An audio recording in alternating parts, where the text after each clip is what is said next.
October 3, 2011, a Monday evening in Kansas City, Missouri.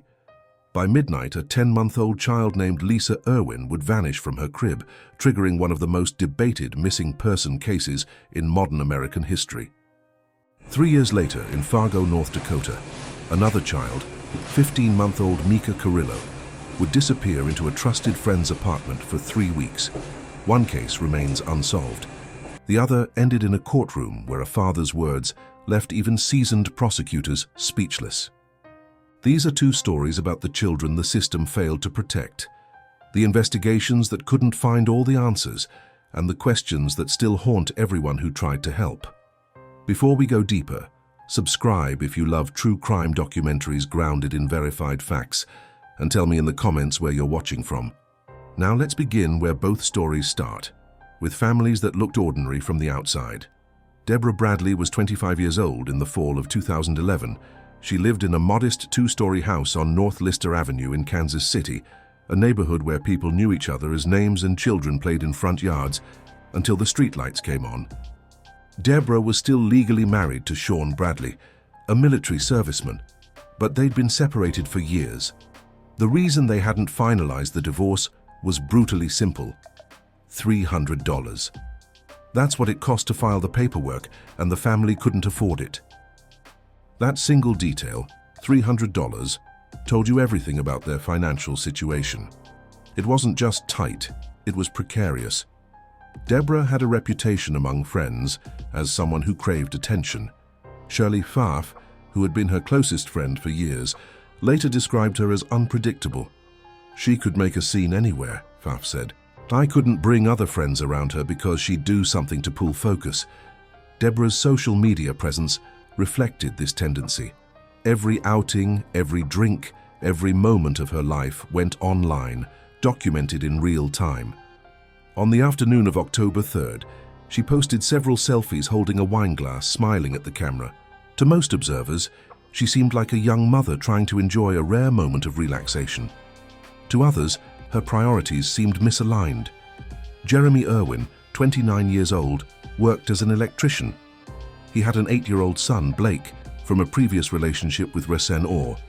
His ex-wife had lost custody of Blake in 2008, and the boy now lived with Jeremy full-time. Jeremy worked long hours, often overtime shifts, and friends said he always looked exhausted. He was the steady one in the household, the one who paid the bills and kept the lights on. Together, Deborah and Jeremy had created what appeared to be a blended family. 2 boys from previous relationships, and a baby girl who seemed to bring them all together. Lisa Renee Irwin was born on November 11, 2010. She had blonde hair, blue eyes, and a birthmark on her right thigh. Her front teeth were just beginning to come in. Her older brothers called her Pumpkin Pie. She loved bananas and spaghetti. At night, she fell asleep, clutching a light-up glow worm toy, surrounded by her favorite Barney stuffed animals and a special Cars blanket. She was a happy baby, reaching for her brothers constantly, trying to mimic their movements. The family usually put her to bed between 7 and 8 in the evening, always closing the door to her room to keep out the noise from the boys playing in the adjacent rooms. On paper, this was an ordinary family navigating the challenges of blended households and financial strain. In reality, cracks were forming that nobody wanted to acknowledge. The neighborhood on North Lister Avenue was quiet, the kind of place where people felt safe leaving their doors unlocked. But in the week leading up to October 3rd, several neighbors had called police to report a suspicious man hanging around local playgrounds. Witnesses described him as average height, thin, maybe in his 40s. He didn't approach children directly, but he lingered in ways that made parents uneasy. Police documented the complaints. They did not follow up. Officers explained there wasn't enough evidence to justify an arrest. This indifference, this tendency to treat vague unease as insufficient grounds for action, would later become one of the most haunting aspects of the case. Because in systems where small warnings are ignored, the worst outcomes often follow. 1 month before Lisa disappeared, Child Protective Services received an anonymous call about the Irwin household. The caller expressed concern about a child's welfare, mentioning that a little girl often cried at night, and the parents seemed erratic. A social worker logged the complaint and scheduled a visit for the following week. Then the visit was postponed to the following month. Then it was forgotten entirely, buried under a mountain of other cases. On the night Jeremy Irwin left for his first overnight shift in months, the child protection system was fast asleep. And no one had any idea that the house on North Lister Avenue was about to become the center of a national mystery. October 3rd began like any other Monday. That afternoon around 2:30, Jeremy came home from work. He had lunch with the children, spent some time playing with them. It was ordinary, unremarkable. Later that afternoon, around 4:30, Deborah left the house with her brother, Philip Netz. They drove to Festival Foods, where security cameras captured them purchasing baby food, diapers, and a $40 box of wine. $40. For a family that couldn't afford $300 for a divorce, this was a significant expenditure. It was half a week's worth of groceries for the children. But Deborah's priorities were clear. The wine was for her.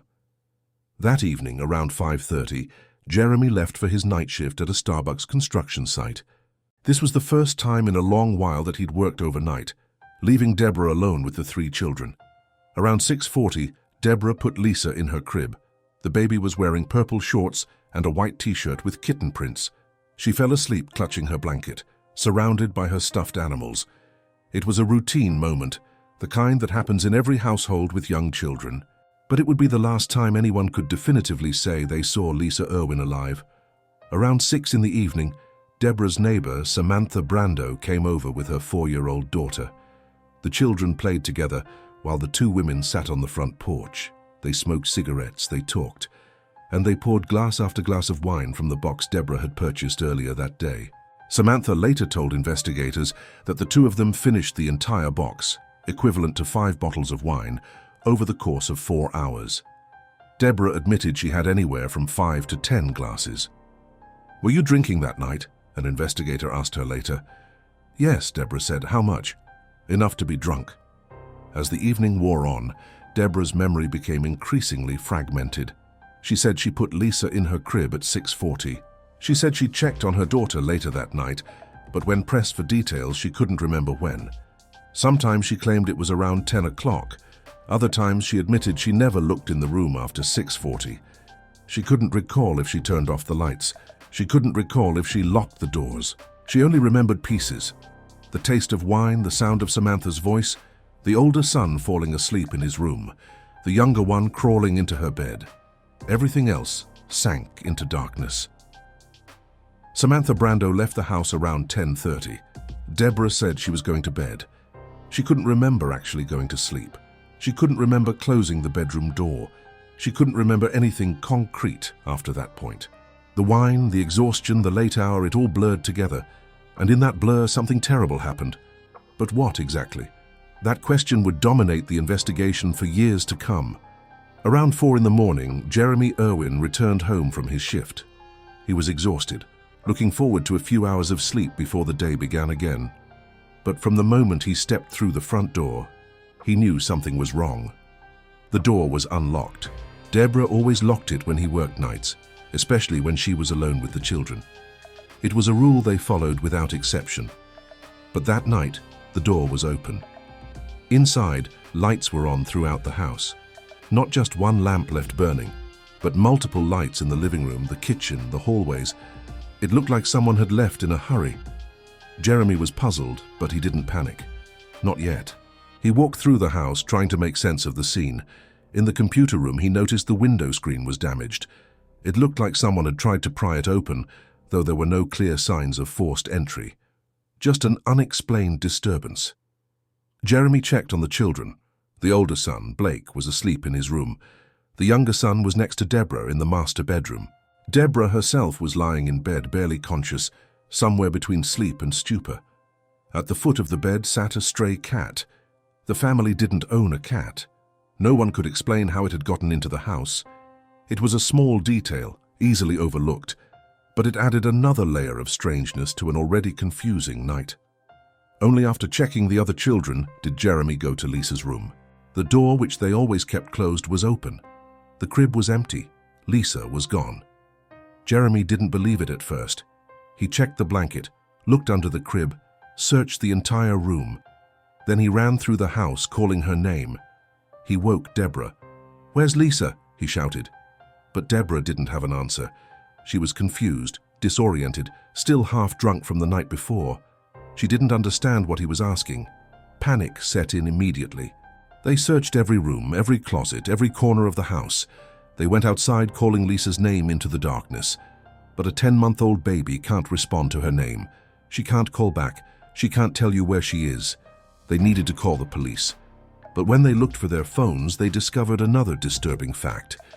All 3 of the family's cell phones were missing. The only reason they could call 911 was because Jeremy still had his work phone in his pocket. Police arrived within minutes, the neighborhood filled with flashing lights and the voices of officers coordinating a search. They checked the house, the yard, the surrounding wooded areas. The first hours after a child goes missing are the most critical, and everyone involved knew it. They hoped Lisa was still nearby, that she'd somehow wandered out of the house or been taken by someone who would panic and leave her somewhere safe. But as the hours passed and the sun came up, hope began to fade.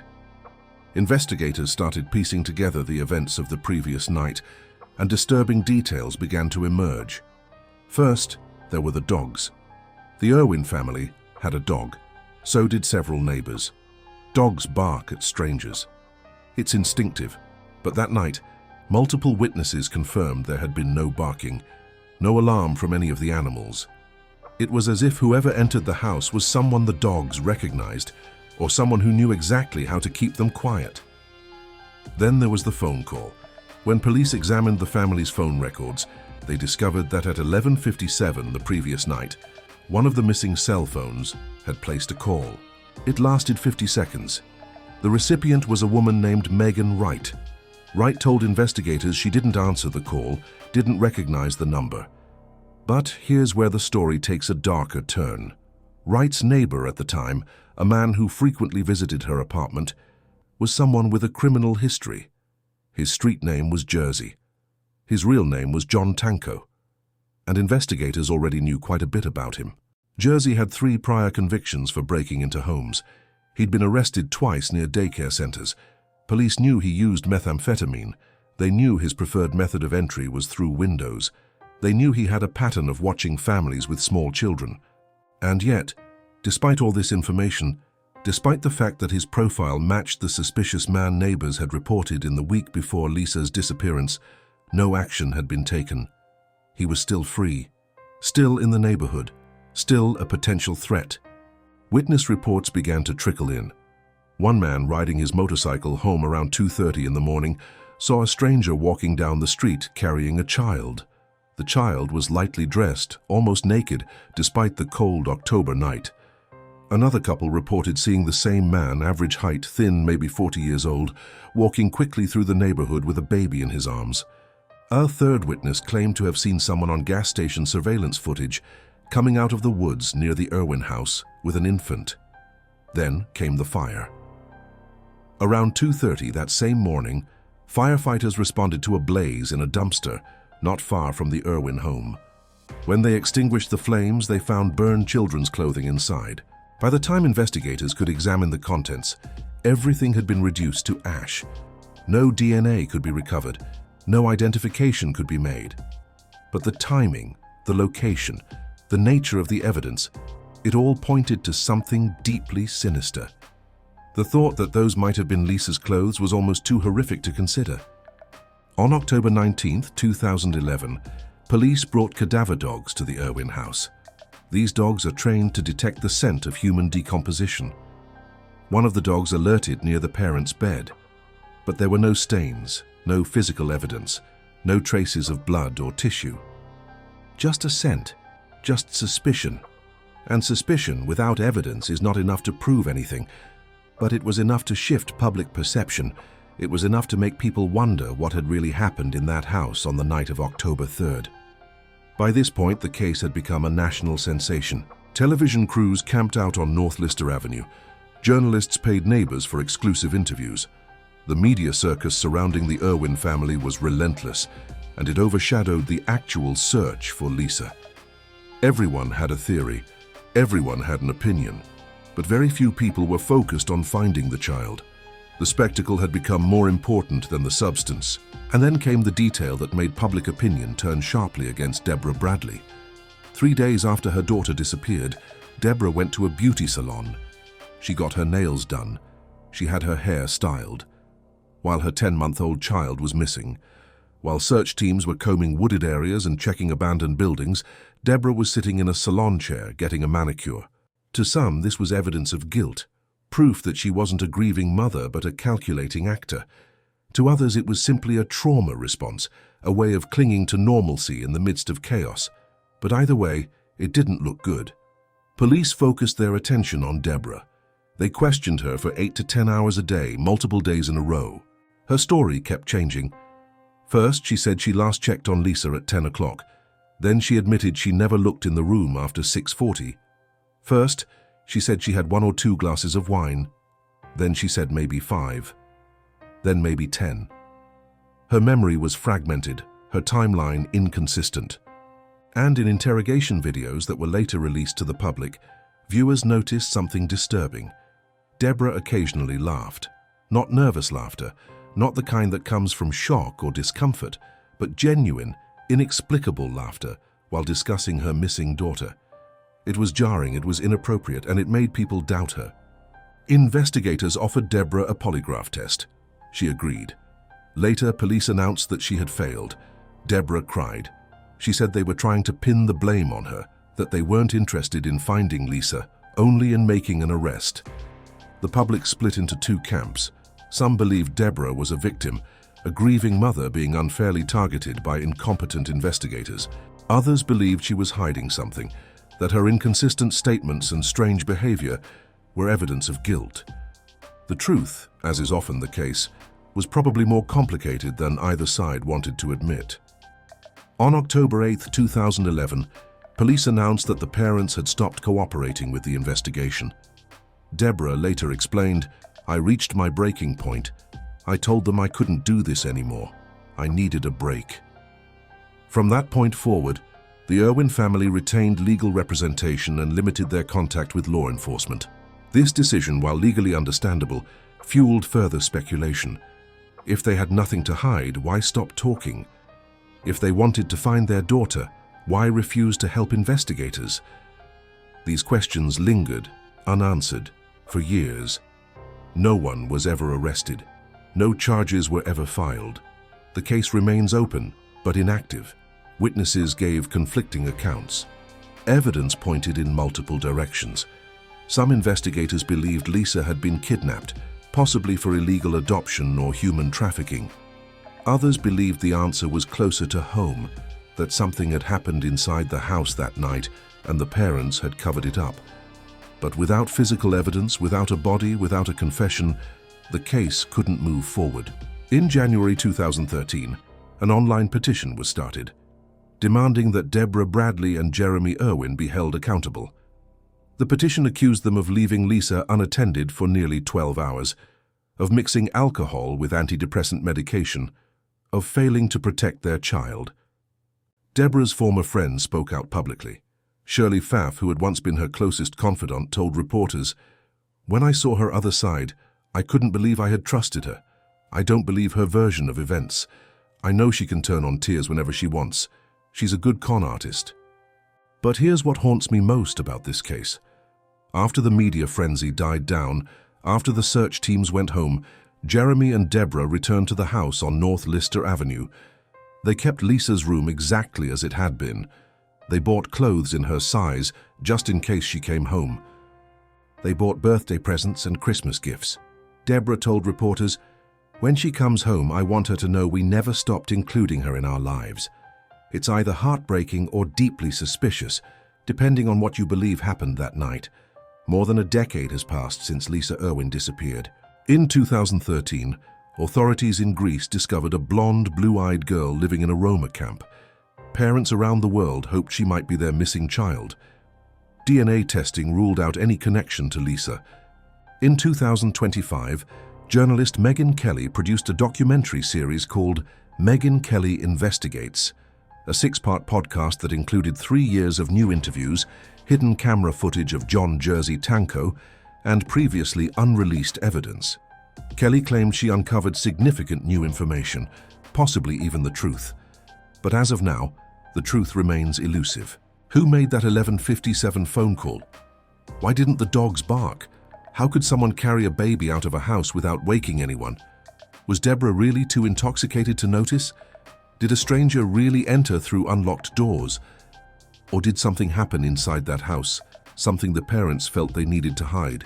These questions have no answers.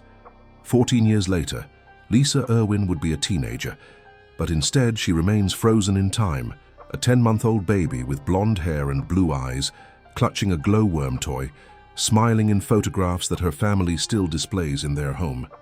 And the most chilling thing about this case is that we still don't know if Lisa is alive. Now we turn to another case, one that unfolded 3 years later and 1,500 miles north.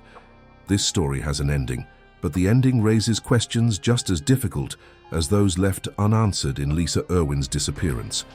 It's a story about trust, about the masks people wear, and about a courtroom moment that divided public opinion and forced everyone watching to confront an impossible question. What does justice look like when the victim's family asks for mercy? September 2019, Fargo, North Dakota. Mika Carillo and Cheyenne Ducheneau have a daughter named Mika Marie Carillo Ducheneau. She's a healthy baby, chubby-cheeked with trusting eyes that light up when she sees familiar faces. If she were alive today, she'd be 5 years old. She'd be starting kindergarten, learning to write her name, making friends, bringing home drawings to hang on the refrigerator. But Mika never got that chance. Mika Carillo was incarcerated at the time of Mika's birth, serving a sentence at a correctional facility in Crookston, likely on drug-related charges. Cheyenne Ducheneau faced challenges that prevented her from caring for Mika full-time. Custody of the baby went to Manuel's sister, Amanda Carillo. For Amanda, this wasn't a burden, it was a blessing. "She was like a daughter to me," Amanda said. In her home in Moorhead, Minnesota, other children were already being raised. Mika's cousins and her 3-year-old sister, who adored the baby. By October 2020, Mika had grown into a cheerful 15-month-old. She could sit confidently, babble her first words, laugh infectiously. She had reached all her developmental milestones. She was a healthy, happy child, surrounded by love. In videos Amanda later shared with investigators, you can hear Mika's voice. "Bye-bye," she says, waving her tiny hand. "Nana, Dada." She reaches for everyone, gives hugs and kisses freely, trusts every adult she meets. Amanda recalls, "Mika was one of those children who didn't know evil could exist.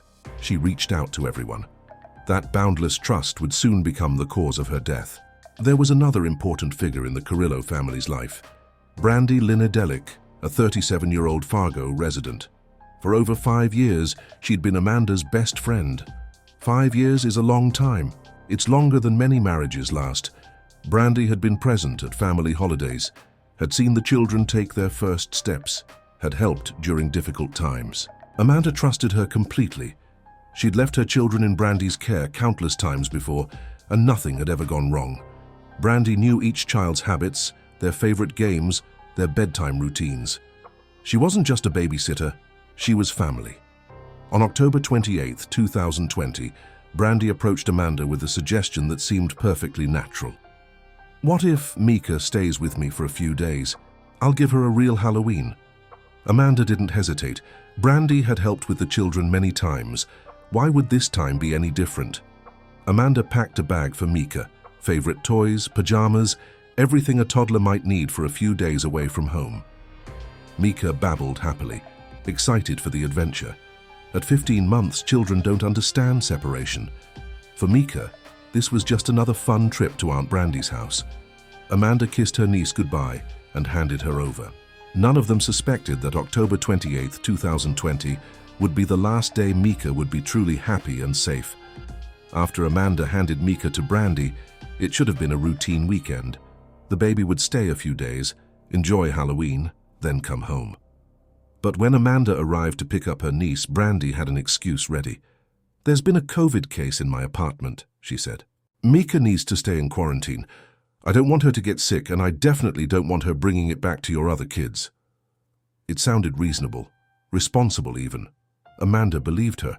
How could she not? Police later established there was no COVID case. It was a lie designed to buy more time.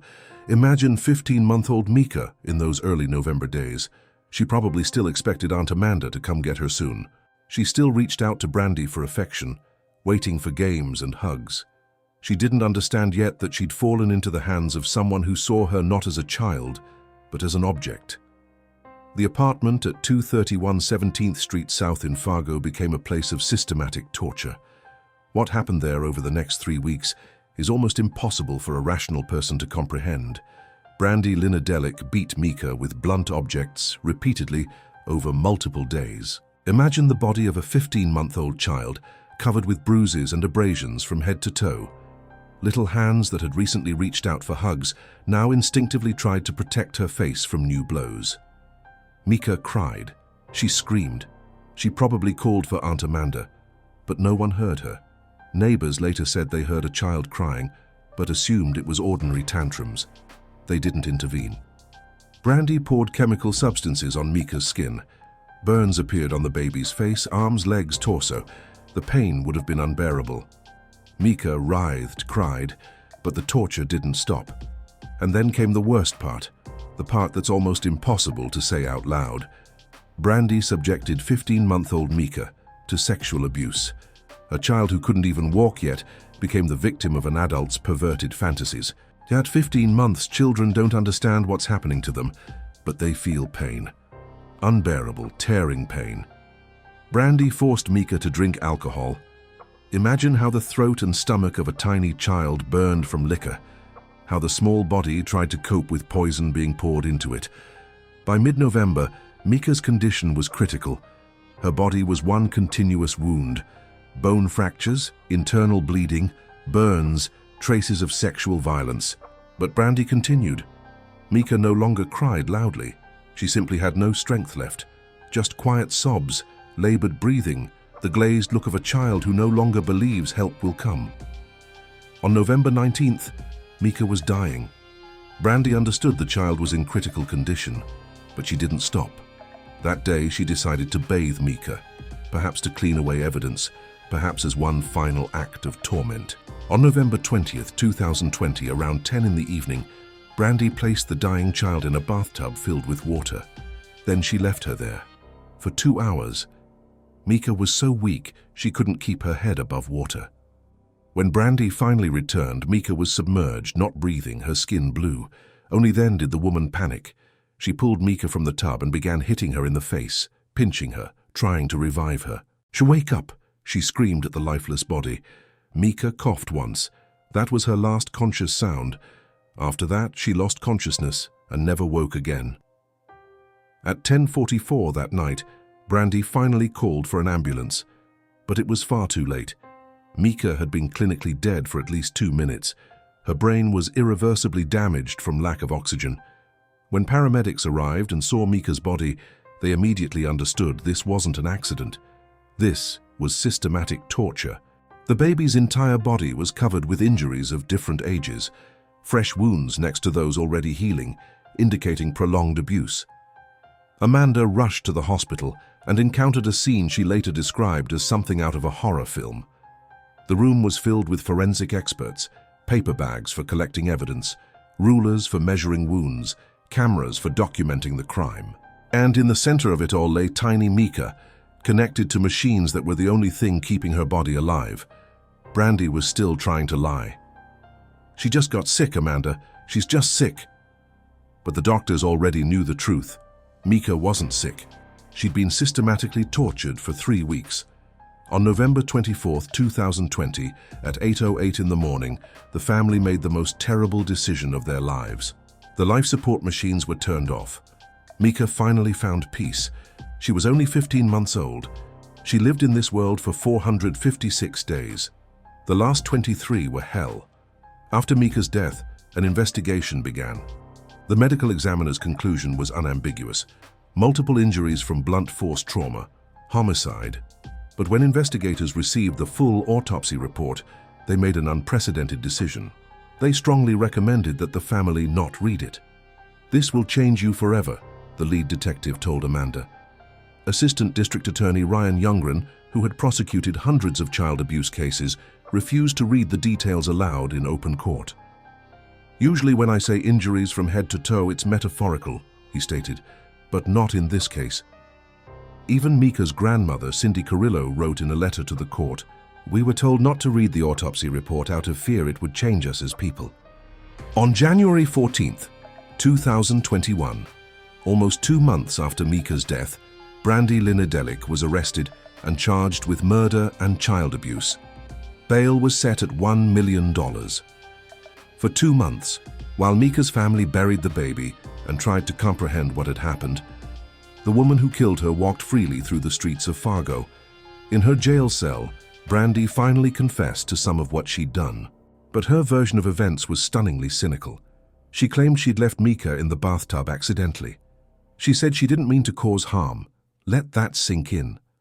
A woman who systematically tortured an infant for 3 weeks, who poured chemicals on a tiny body, who raped a child, who forced her to drink alcohol, who beat her until bones broke, claimed she didn't mean to cause harm.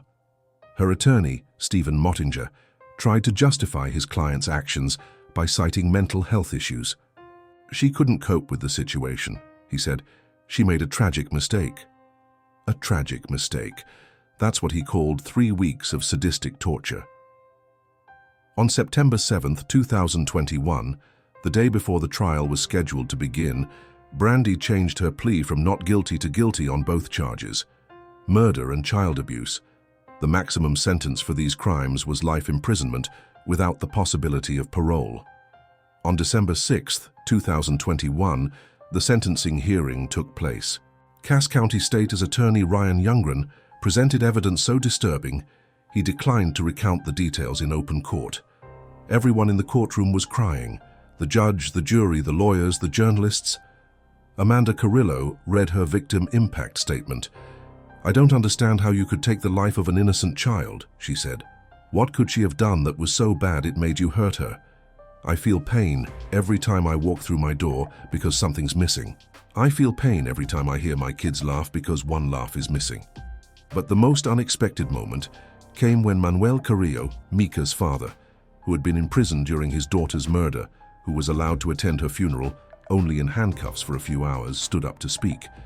"I forgive her," he said, "but I will never forget what she did.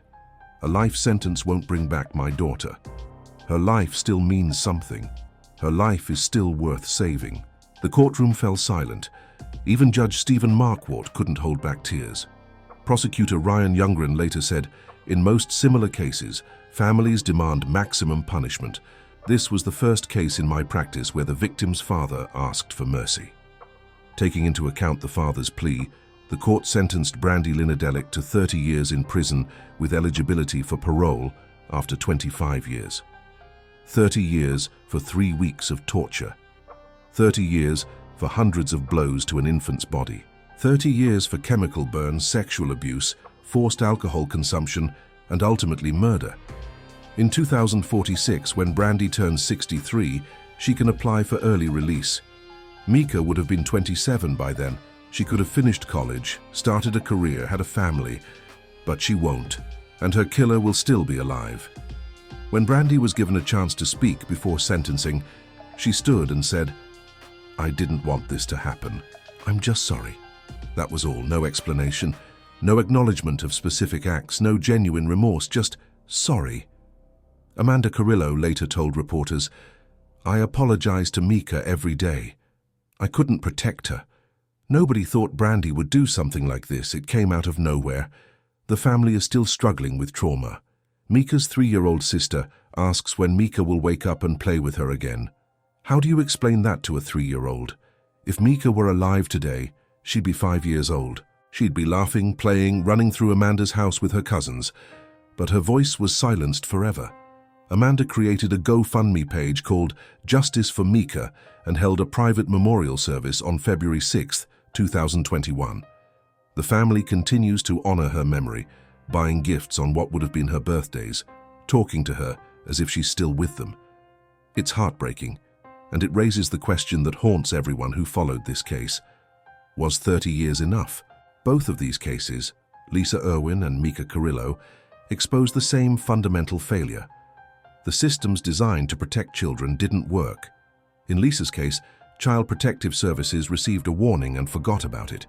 Police documented complaints about a suspicious man and did nothing. The investigation prioritized interrogating the mother over searching for the child. In Mika's case, a woman with no prior criminal record gained the trust of a family over 5 years, then used that trust to commit unspeakable acts. No background check would have flagged her. No system could have predicted what she would do. These stories force us to confront uncomfortable truths. Evil doesn't always look like we expect it to. It doesn't always announce itself. Sometimes it sits on your porch drinking wine. Sometimes it's your best friend of 5 years. Sometimes it's the person you trust most in the world. And the systems we rely on, police, social services, the courts, are run by fallible humans who miss things, who get overwhelmed, who make mistakes with devastating consequences. Lisa Irwin's case remains unsolved. Mika Carillo's killer is in prison, but will one day be eligible for release. Both families live with unanswered questions. Both families wonder if they could have done something differently.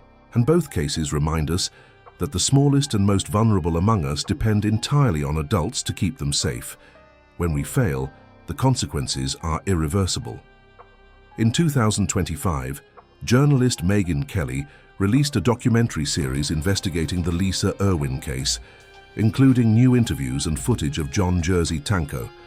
Kelly claimed she uncovered significant new information, but as of now, we still don't know what happened to Lisa. We don't know if she's alive. We don't know who took her or why.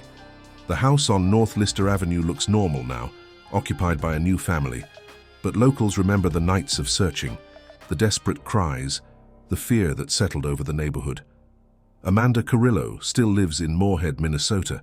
Mika's room remains as it was, filled with toys and stuffed animals. On what would have been Mika's birthdays, Amanda buys presents and sets them aside. "When I hear my kids laugh, I hear one laugh missing," she says. Manuel Carillo, released from prison, carries the weight of a decision that shocked the nation. "I forgive her, but I will never forget," he said, and Brandy Linadelic sits in a prison cell, 24 years remaining on her sentence. These are stories without satisfying endings. They're stories that remind us how fragile safety is, how quickly normalcy can shatter, and how the people meant to protect the innocent sometimes fail. They're stories that demand we pay attention, that we ask uncomfortable questions, that we refuse to look away even when the details are unbearable. Because somewhere right now, another child is in danger. Another predator is walking freely. Another social worker is overwhelmed by their caseload. Another family is trusting someone they shouldn't. And unless we learn from these tragedies, they will keep happening. Lisa Irwin should be a teenager. Mika Carillo should be starting kindergarten. But instead, they exist only in photographs and memories, in the grief of families who couldn't save them, and in the questions that still haunt everyone who tried.